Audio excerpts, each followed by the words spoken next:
Exercise 4.4 लेते हैं, जिसमें हमने मूलों की प्रकृति के बारे में समझाना है। ठीक है, तो लिखा है द्विघात समीकरण ax² + bx + c = 0 में x बराबर -b + -√b² - 4ac/2a में।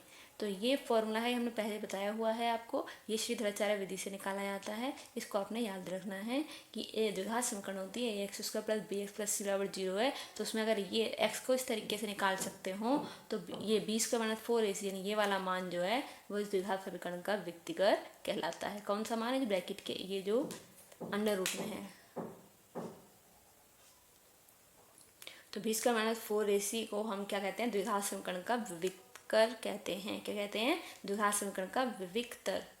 ठीक है, तो पहली कंडीशन क्या है? यदि b² - 4ac का मान 0 से, यदि b² - 4ac का टोटल मान 0 से बड़ा हो तो दो भिन्न वास्तविक मूल प्राप्त होते हैं।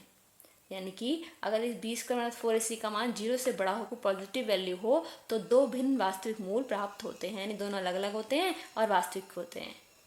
दूसरी कंडीशन, यदि b² - 4ac का मान 0 हो जाए, यानी कि ये पूरा 0 हो जाए, तब क्या है? तब दो बराबर वास्तविक मूल प्राप्त होते हैं। इसका मतलब यह है कि दो मूल प्राप्त होंगे जो वास्तविक होंगे और आपस में बराबर भी होंगे। तीसरी कंडीशन क्या है? यदि b² - 4ac <0 यानी कोई नेगेटिव वैल्यू आ जाती है तो इसमें कोई भी वास्तविक मूल प्राप्त नहीं होता है। ठीक है, यानी एक बार <0 है तो दो भिन्न वास्तविक मूल प्राप्त होंगे, = 0 है तो दो बराबर वास्तविक मूल प्राप्त होंगे, और अगर <0 है, क्या b² - 4ac का मान अगर <0 है, 0 से कम है, नेगेटिव है, तो कोई भी वास्तविक मूल प्राप्त नहीं होता है।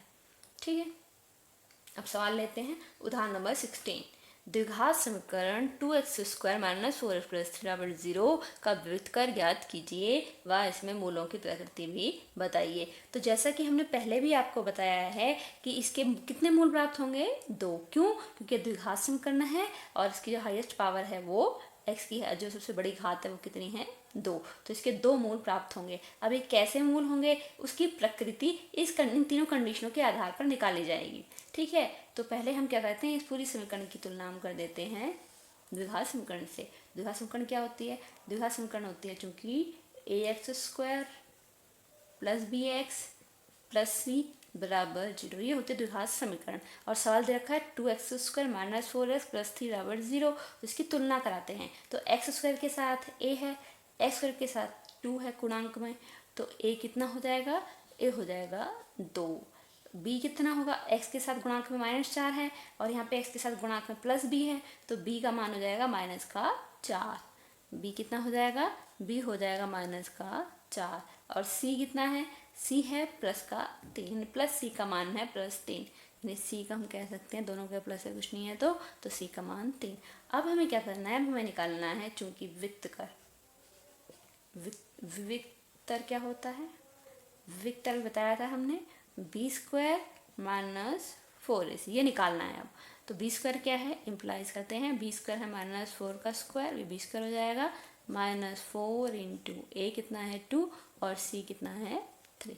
सॉल्व करते हैं इसे सॉल्व करके 4 चौक 16, -4 के -4 से गुणा करेंगे, तो पहले 4 के 4 में गुणा करेंगे तो 4 चौक 16।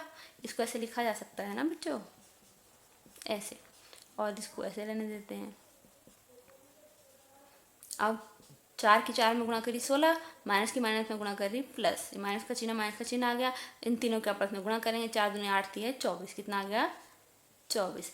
तो एक प्लस है और एक माइनस है, घटा देंगे दोनों को और बड़ी संख्या क्या आएगा? चिन्ह लग जाएगा। तो क्या हुआ? कितना आया? इम्प्लाइज कितना आया? किसके बराबर आया? माइनस, ये आ गया -8। तो -8 देखो कौन सी कंडीशन में आता है? इसमें आता है, क्योंकि <0 लिखा है ना, तो नेगेटिव वैल्यू आ गई, जिसका मतलब इसका कोई भी वास्तविक मूल नहीं होगा, जो कि <0 आ गया, इसलिए इसका इस द्विघात समीकरण का कोई भी वास्तविक मूल नहीं होगा। इस द्विघात समीकरण का कोई भी वास्तविक मूल नहीं होगा, कोई भी वास्तविक मूल नहीं होगा। ये हो जाएगा आंसर।